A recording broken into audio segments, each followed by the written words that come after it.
SV6 news కు స్వాగతం. ముందుగా హెడ్లైన్స్.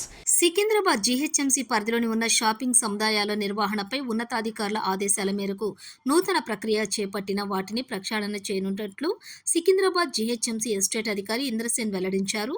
నూతనంగా బాధ్యతలు చేపట్టిన సందర్భంగా ఆయన మీడియాతో మాట్లాడుతూ సికింద్రాబాద్ ఏరియాలో ముఖ్యంగా బేగంపేట పరిధిలోని పాటిగడ్డ, బుద్ధాభవన్తో పాటు రామ్గోపాల్పేట్, సజిల్లాల్ బజార్, సీతాఫల్ మండి, చిలకలగూడ, బసీలాల్పేట్ ప్రాంతాల్లోని జీహెచ్ఎంసీకి సంబంధించిన షాపింగ్ సముదాయాలు ఉన్నాయని, వాటిని సంరక్షించేందుకు చర్యలు చేపట్టామని ఆయన వెల్లడించారు. అందులో భాగంగా సుమారు కిరాయి చెల్లించని 20 సంవత్సరాలకు పైగా ఉన్నటువంటి వారికి నోటీసులు కూడా అందజేశామని, వారు బకాయిలు చెల్లించి క్రమబద్ధీకరణ చేసుకుంటే సరే అని, లేకుంటే వాటిని ఖాళీ చేయించి టెండర్ల ప్రక్రియ ద్వారా కొత్త వారికి అనుమతులు ఇస్తామని ఆయన వివరించారు. ముఖ్యంగా లక్షలాది రూపాయలు జీహెచ్ఎంసీకి బకాయిలు ఉన్నాయని, వాటిని ఉపేక్షించేది లేదని, తప్పనిసరిగా వసూలు చేస్తామని, ప్రభుత్వ ఆదాయానికి గండి కొడితే ఉపేక్షించేది లేదని, ఉన్నతాధికారుల మేరకు అన్ని విధాల చర్యలు ఉంటాయని ఆయన హెచ్చరించారు. ఇప్పటికైనా బకాయిదారులు వారు నియమావళికి లోబడి బకాయిలను చెల్లించాలని, లేని పక్షంలో నూతనంగా అనుమతులు మంజూరు చేయటం జరుగుతుందని ఆయన వివరించారు. ఈ 5 సర్కిల్లో సికింద్రాబాద్ జోన్ కింద వచ్చే ఉంటాయి. ఇందులో ఈ సర్కిల్లో ఉన్న ప్రాపర్టీస్, జిహెచ్ఎంసీ ప్రాపర్టీస్, ఎస్టేట్స్ సంబంధించిన వివరాలు మేము చూస్తుంటాం. ముఖ్యంగా మన GHMC rules, standing committee regulations ప్రకారం అంతకుముందు షాప్స్కి ఓపెన్ యాక్షన్ ద్వారా షాపులను మన లబ్ధిదారులకు చేపట్టడం జరిగింది. జిహెచ్ఎంసీ ఎందుకు ఈ షాపులు ఇచ్చి ఎందుకు మెయింటైన్ చేసిందంటే, తక్కువ రెంట్కి ఇచ్చి సోషల్ జస్టిస్, సామాజిక సమానత్వం. ఇప్పుడు బయట ఒక షాప్ మనం రెంట్ తీసుకోవాలంటే మంత్లీ లక్షలలో కిరాయి ఉంటుంది. ఇది సామాన్యులకు రెంట్కి ఇచ్చేసి, తక్కువకు రెంట్కి ఇచ్చి వాళ్ళని కూడా మన సామాజిక సాధికారత, ఆర్థిక సాధికారత, సోషల్ అండ్ ఎకనామిక్ జస్టిస్, ఈ ముఖ్య ఉద్దేశంతో తక్కువ రెంట్కి షాప్స్ని లబ్ధిదారులకు కేటాయించి వాళ్ళను కూడా సొసైటీలో మన పావర్టీ లైన్ కంటే పైకి తీసుకొచ్చేసి తద్వారా అది వాళ్ళ కుటుంబానికి, సొసైటీకి ఈక్వల్ సొసైటీ సాధించడంలో ఇది కూడా తోడ్పడుతున్న ఉద్దేశంతో జిహెచ్ఎంసీ తక్కువ రెంట్స్ తోటి వీటికి ఇవ్వడం జరుగుతుంది.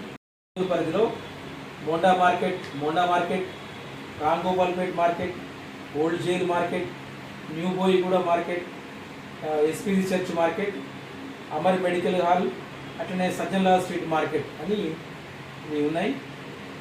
వీటిలలో ముఖ్యంగా ఏంటంటే 25 సంవత్సరాలు దాటినవి ఏవైతే ఉన్నాయో వాటికి ఫస్ట్ మేము డిమాండ్ నోటీసులు ఇష్యూ చేస్తున్నాం. మీరు ఈ షాప్కు ఇన్ని సంవత్సరాలుగా మీరు ఇంత రెంట్ డ్యూస్ ఉంది, మీరు అది ఫస్ట్ కట్టండి అని వాళ్ళకు 7 నుంచి 14 రోజులు టైం ఇచ్చి డిమాండ్ నోటీసులు ఇస్తున్నాం. మీరు ఫస్ట్ ఈ రెంట్ క్లియర్ చేయండి. ఫస్ట్ మొదటి దశగా ఆ పని చేస్తున్నాం. అది అయిన తర్వాత పై అధికారుల ఇన్స్ట్రక్షన్స్ ప్రకారం యాక్షన్ కూడా జరుగుతుంది. ఇప్పటికే ఈ విధమైన డిమాండ్ నోటీసులు ఐడిహెచ్ కాలనీలో ఇచ్చినాం. తర్వాత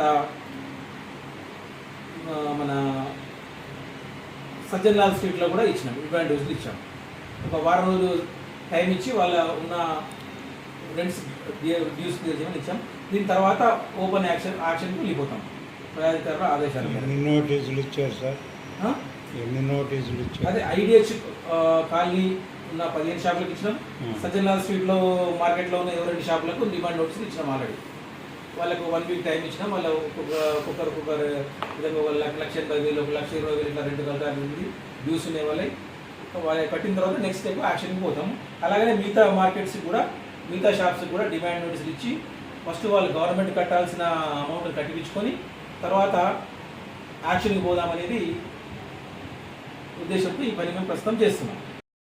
ఓన్లీ భవనాలేనా? ఓపెన్ ప్లేసులు జిహెచ్ఎం సంబంధించిన నాలల ఆక్రమణ లేకుంటే ల్యాండ్ అది మీకు రాదా? ఓన్లీ భవనాలే వస్తాయా? ఆస్తులలో ఓపెన్ ల్యాండ్స్ రాదు, అది వేరే సెక్షన్కి వెళ్ళిపోతుంది. ఓకే. ఇంజనీరింగ్ సెక్షన్ వాళ్ళు బిల్డింగ్స్ కన్స్ట్రక్షన్ అయిన తర్వాత వాళ్ళు అలాట్మెంట్ చేసిన తర్వాత మాకు ఎస్టేట్ సెక్షన్కి అలాట్ చేస్తారు. మేము ఎస్టేట్ సెక్షన్ మేము వాళ్ళ దగ్గర రెండు రికవరీ చేస్తుంటాము. అయిపోయిన తర్వాత యాక్షన్ చేస్తుంటాం. సరే, కన్స్ట్రక్షన్ నుంచి హ్యాండ్ ఓవర్ వరకు ఇంజనీరింగ్ సెక్షన్ చేస్తుంది జిహెచ్ఎంసీ. సరే, ఇప్పుడు ఖాళీగా ఏమన్నా జిహెచ్ఎంసీ షాపులు ఏమన్నా ఖాళీగా ఉన్నాయా? ఉన్నాయి. ఓకే. వాటికి ఏమన్నా మీరు టెండర్ కాల్ చేయబోతున్నారా? చిలకలగూడ పరిస్థితి ఏంటి సార్? కాంప్లెక్స్ కూడా కొట్టి వదిలేశారు కదా. అవునవును, అక్కడ మన ఏంటంటే వాళ్ళు యాక్షన్లో పాల్గొన్నారు కానీ ఎవరు అమౌంట్ కట్టలేదు, ఆక్యుపై చేసుకోలేదు. మళ్ళీ ఒకసారి పై అధికారులకు ఈ విషయాన్ని మేము నోట్పూర్వకంగా తెలియజేసి మళ్ళీ ఒకసారి అక్కడ వేరే ఉద్దేశంతో అట్లా చేసినట్టు కనిపిస్తుంది. ఆ షాప్ చిన్న షాప్కు పెద్ద మొత్తంలో పాడారు, మళ్ళీ ఎవరు రాలేదు. అంటే వేరే వాళ్ళని ఆక్యుపై చేసుకునేకుండా వీళ్ళు పాడి ఎక్కువ రేటుకు పాడి వాళ్ళు కూడా వచ్చి అందులో తీసుకోలేదు, ఆ అమౌంట్ కూడా కట్టలేదు. కాబట్టి మళ్ళీ ఒకసారి కూడా వీళ్ళకి మనం చట్టపరంగా యాక్షన్కి పోదామని అనుకుంటున్నాం. నారాయణగూడలో వెజిటబుల్ మార్కెట్ ఒకటి కట్టారు.